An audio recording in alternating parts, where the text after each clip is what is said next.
guys, it's Mitch and Elena, and it is Sunday, September 6th, and we decided to start a YouTube channel.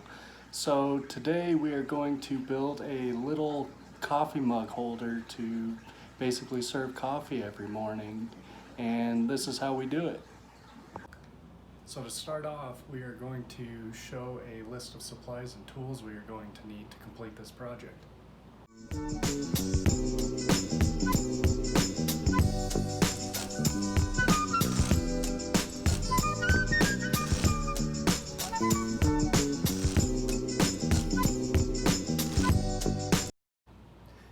Alright, so now that we have our tools and the supplies we are going to need, what you'll want to do is start off by coming up with your measurements on what dimensions you'd like for your coffee serving tray.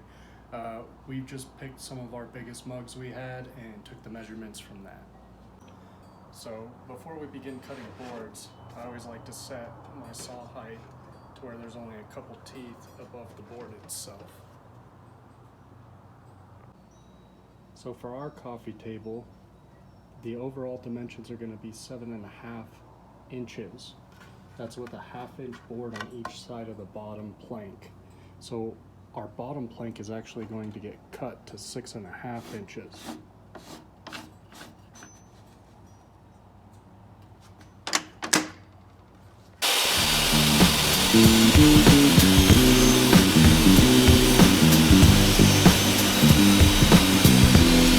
So next we're going to cut it down to the length we need.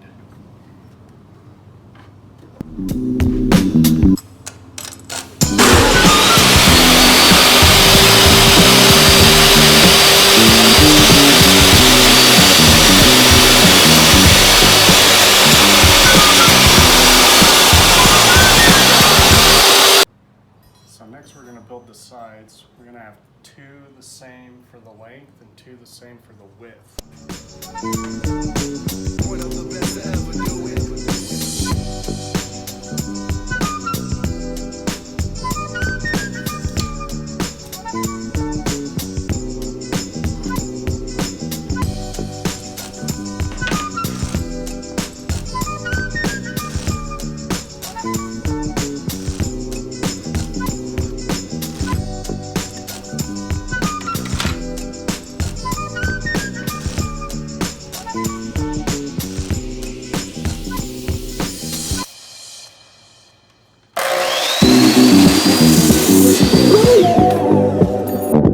Rated X. That means you're extra.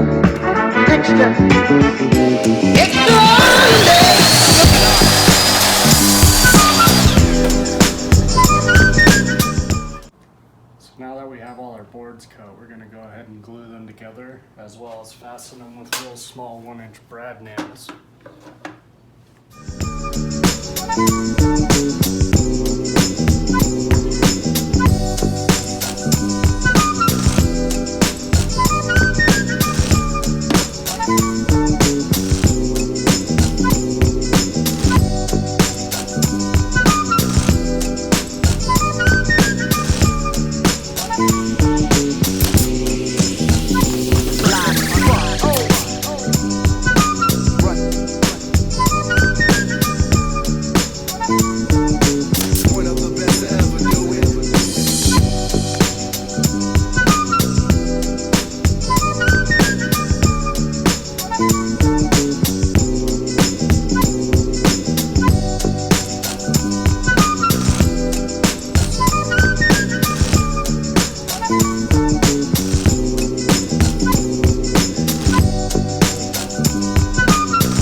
next step is getting ready to drill the holes for the handles.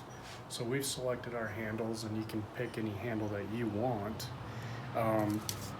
But to get these centered on the tray, what you have to do is find your centers. So first you want to measure center a hole to center a hole on the handle. In our case, it's going to be 3 inches. Then you'll want to find the center on your tray, and we're at 7.5, which would be 3 3/4. So we'll go ahead and mark 3 3/4. If I can hold my tape. And then our measurement was 3 inches, so we would want to go 1.5 inches up and down from our halfway mark.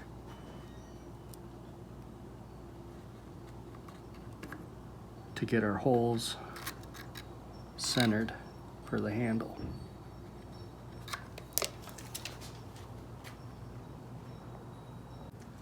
So now that we've made our measurements, we're going to want to drill our holes for the screws. I went ahead and held the screw up against a drill bit that was a little bit wider than the screw itself. In our case, this is 3/16 of an inch. I've got my marks on my board. What I'm going to do is go ahead and drill all the way through to the bottom. Go ahead and take your time on this because you don't want the bit to go out the side. So just take your time to make sure it's going perfectly straight down the board. That means you're extra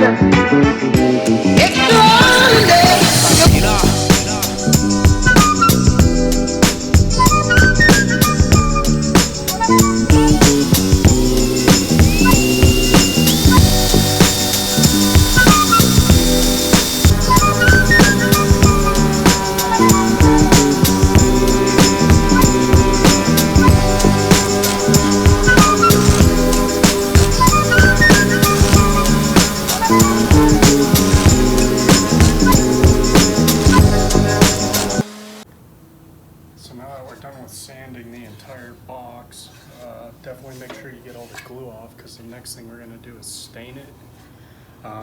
For our box, we're going to go ahead and use an espresso stain on the entire thing, and then use a poly over all of that. What you'll need is the stain, a brush or a rag to apply the stain, and just a little bit of time and patience. So here we go.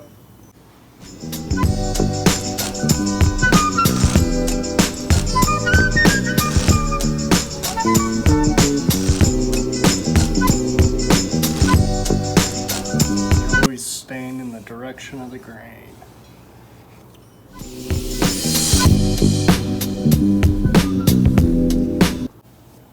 So now we've got all the stain applied, and we're going to let it soak in for about 5 to 10 minutes to get the color we're looking for. And then we're going to wipe off all the extra with a rag.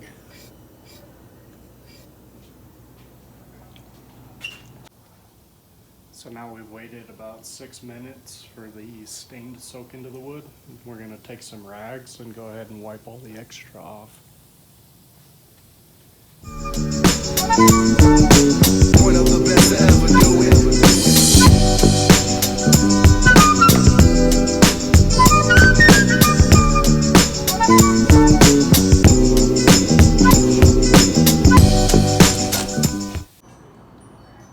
So after we're done staining, the final part we're going to do is go ahead and clear coat the tray itself, and then it'll take about 4 hours to dry, and then we'll be ready to put the handles on and test it out with a little bit of coffee cups and coffees.